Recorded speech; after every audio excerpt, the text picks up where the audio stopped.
ప్రభు అయిన యేసుక్రీస్తు నామములో మీ అందరికీ ప్రత్యేకమైన శుభాలు తెలియజేస్తున్నాను.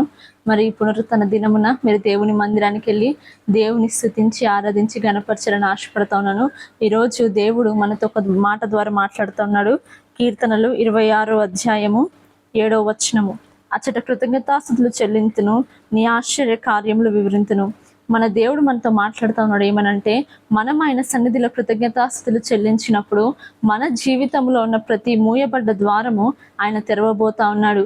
ఈరోజు మీరు బాధలో ఇబ్బందిలో ఉన్నట్లయితే మనం ఎప్పుడైతే ఆయన కృతజ్ఞతాస్తుతులు చెల్లిస్తామో, గతంలో ఆయన మన జీవితంలో చేసిన ఆశ్చర్య కార్యాలని తలంచుకుంటూ ఇంకా మనం దేవుని స్తుతిస్తామో, ఇకను దేవుడు మన జీవితంలో అనేక అద్భుతాలు ఆశ్చర్య కార్యాలు చేస్తాడండి.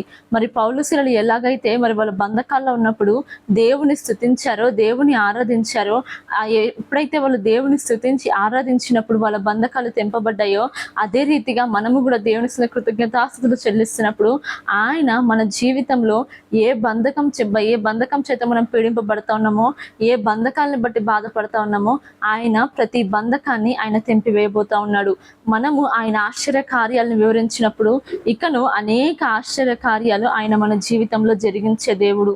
కాబట్టి దయచేసి మీరు ఇరుకుల్లో ఉన్న, ఇబ్బందుల్లో ఉన్న, మొదటగా ఆయనకు కృతజ్ఞతాస్తుతులు చెల్లించడం ప్రారంభించండి.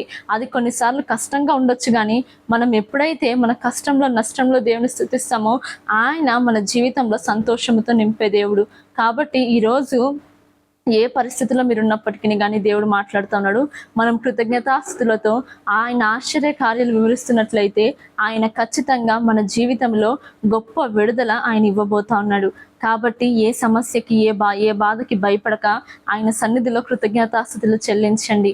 ధైర్యంగా ఉండండి. May God bless you all.